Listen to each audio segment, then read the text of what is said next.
दिमागी ठीक नहीं है तो इस्तीफा करके अपना बेटा के बनाए या कोई के बनाए। मुख्यमंत्री जी ने राष्ट्रगान का अपमान किया है।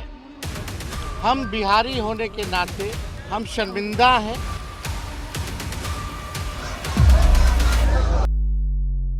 बिहार के मुख्यमंत्री नीतीश कुमार खुद में बहुत विचित्र व्यक्तित्व हैं।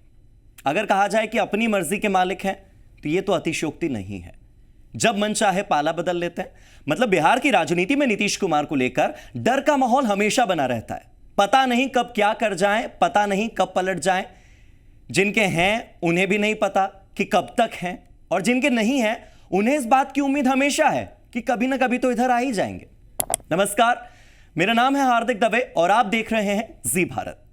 बिहार एक बहुत ही अद्भुत स्थान है, एक बड़ा ही चर्चित राज्य है, और उससे भी ज्यादा चर्चा में रहते हैं बिहार के वर्तमान मुख्यमंत्री नीतीश कुमार।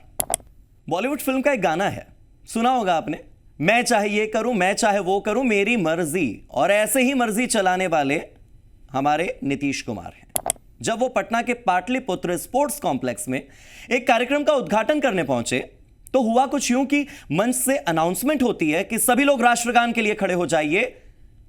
लोग खड़े भी हो जाते हैं, राष्ट्रगान है, देश का सम्मान है। साथ ही मंच पर जो अतिथि और गणमान्य मौजूद हैं वो भी अपनी जगह पर खड़े हो जाते हैं। मगर नीतीश कुमार राष्ट्रगान के बीच में ही अचानक से पता नहीं कैसे उनका मूड चेंज हो जाता है। कौन सा मूड स्विंग होता है? पहले तो मीडिया से हेलो हाय करते हैं, फिर मंत्री विजय चौधरी जो राष्ट्रगान रुकवा देते हैं क्योंकि नेताजी नीतीश कुमार को स्टेडियम का चक्कर लगाना है। हालांकि जब वो पत्रकारों से अभिवादन कर रहे थे तब प्रधान सचिव दीपक कुमार ने उनका हाथ नीचे करते हुए सावधान खड़े रहने का इशारा किया कि ये सीएम क्या कर रहे हैं। लेकिन अधिकारी के बस में नेताजी आने वाले कहां हैं, अधिकारी की सुनते कहां हैं। नेताजी उतर गए मंच से। जब स्टेडियम का भ्रमण कर लिया तो वापस आए और राष्ट्रगान पूरा किया। सोचिए, राष्ट्रगान के बीच में यह हो रहा है। इस तरह से मनमर्जी करना नीतीश के लिए कोई नया नहीं है, कोई आज का नहीं है। जब मुख्यमंत्री अपनी मर्जी करेंगे तो उसके परिणाम तो आने ही थे। हुआ यूं कि वीडियो सोशल मीडिया पर वायरल हो गया। सारा विपक्ष नीतीश कुमार पर चढ़ गया। एक के बाद एक प्रतिक्रियाएं आने लगी। बिहार की पूर्व मुख्यमंत्री राबड़ी देवी ने नीतीश कुमार से सदन में माफी मांगने को कहा। विधान परिषद में भारी हंगामा देखने को मिला। इसके बाद विधान परिषद की कार्यवाही को स्थगित भी कर दिया गया। इधर विधानसभा के बजट सत्र के दौरान पहली बार कार्यवाही को 2 बजे तक स्थगित करना पड़ा, और इस वाकये पर नेता प्रतिपक्ष तेजस्वी यादव भी बरसे। तेजस्वी यादव ने कहा, माननीय मुख्यमंत्री जी, कम से कम आप राष्ट्रगान का अपमान तो ना करें। आप हर दिन युवाओं, छात्रों, महिलाओं, बुजुर्गों का अपमान करते हैं, आप इंसानों का अपमान करते हैं, आप बिहारियों का अपमान करते हैं, देश का अपमान। कभी महात्मा गांधी के शहादत दिवस पर ताली बजाकर उनकी शहादत का मजाक उड़ाते हैं, कभी राष्ट्रगान पर आप ताली बजाने लगते हैं, हाय हेलो करने लगते हैं। यह बात बिल्कुल सत्य है कि राष्ट्र के सम्मान में किसी भी तरह की गुस्ताखी कभी नहीं होनी चाहिए। किसी भी कुर्सी पर बैठा कोई भी व्यक्ति हो, चाहे आम हो, चाहे खास हो, चाहे नेता हो, चाहे अभिनेता हो, चाहे किसी सूबे का मुख्यमंत्री क्यों ना हो, देश से ऊपर, भारत से ऊपर कुछ नहीं। मगर आपको यह जानना जरूरी है कि राष्ट्रगान का अपमान करने की सजा क्या है। अगर नीतीश कुमार की जगह कोई और होता तो शायद उसे सजा मिलती भी। Prevention of insults to national honour act 1971, इसके तहत राष्ट्रीय झंडे, राष्ट्रगान और संविधान का अपमान करना दंडनीय अपराध है, और ऐसा करने वाले को 3 साल की सजा और जुर्माना, कोई एक या फिर दोनों भी हो सकता है। राष्ट्रगान से जुड़े कुछ नियम भी आपको जान लेने जरूरी हैं। राष्ट्रगान के शब्दों का उच्चारण सही होना चाहिए क्योंकि यह भारत के सम्मान से जुड़ा है। राष्ट्रगान को 52 सेकंड में पूरा करना चाहिए क्योंकि यह भारत के सम्मान से जुड़ा है। राष्ट्रगान के समय शोरगुल या किसी दूसरे गाने की आवाज नहीं होनी चाहिए क्योंकि यह राष्ट्र के सम्मान से जुड़ा है। राष्ट्रगान के समय किसी को परेशान नहीं करना चाहिए। नीतीश कुमार अगर सुन रहे हैं तो गौर से सुने, राष्ट्रगान के समय किसी को परेशान नहीं करना चाहिए क्योंकि यह भारत के सम्मान से जुड़ा है। राष्ट्रगान के लिए कभी भी अशोभनीय शब्दों का इस्तेमाल नहीं करना चाहिए। राष्ट्रगान बजते समय सावधान की मुद्रा में खड़े रहना चाहिए। मीडिया को हाय हेलो नहीं करना चाहिए क्योंकि यह राष्ट्र के सम्मान से जुड़ा है।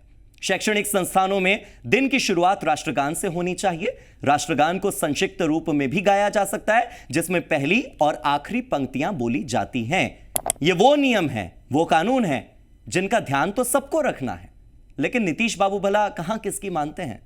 वो कहां संविधान को कुछ समझते हैं? यह पहली बार नहीं है जब नीतीश कुमार ने इस तरह की कोई विवादित हरकत की हो। साल 2023 में उन्होंने राज्य विधानसभा में जनसंख्या नियंत्रण में महिला शिक्षा की भूमिका पर एक बयान दिया, जिस पर उनकी काफी आलोचना हुई। फिर जब घिर गए तो माफी मांग ली। नीतीश कुमार पहले कुछ करते हैं, फिर माफी मांग लेते हैं। राष्ट्रगान के अपमान पर अगर होना होगा तो कल यही होगा, आज होगा या कल होगा या मांग चुके होंगे। एक मुख्यमंत्री के द्वारा ऐसा करना भला उचित है क्या? एक जिम्मेदार संवैधानिक पद पर बैठे व्यक्ति का यह व्यवहार उचित है क्या? यह विपक्ष की टिप्पणी सच है कि नीतीश कुमार उम्रदराज हो गए हैं और उनका खुद की बातों और खुद की हरकतों पर नियंत्रण नहीं रहा। उनकी मानसिक स्थिति ही कुछ ऐसी हो गई है, क्योंकि एक दो बार की बात तो फिर भी समझ आती है, मगर बार बार इतनी गलतियां सवाल तो खड़े करती हैं। या तो नीतीश किसी प्रकार से मेडिकली फिट नहीं है, मेंटली फिट नहीं है, और अगर ऐसा नहीं है तो वो नियम, कानून, सामाजिक मर्यादा, राष्ट्र की मर्यादा को कुछ नहीं मानते। बिहार में चुनाव नजदीक है। अभी जिस कुर्सी पर नीतीश बाबू बैठे हैं उसके लिए फिर से जंग लड़ी जाएगी, और अब ऐसे में विपक्ष को ऐसे खुला निमंत्रण देंगे तो विपक्ष मुश्किल खड़ी करने में कहीं कोई कसर छोड़ेगा क्या? कभी कभी तो लगता है कि आ बैल मुझे मार की कहावत वाला जो बैल है वो बिहार में ही है।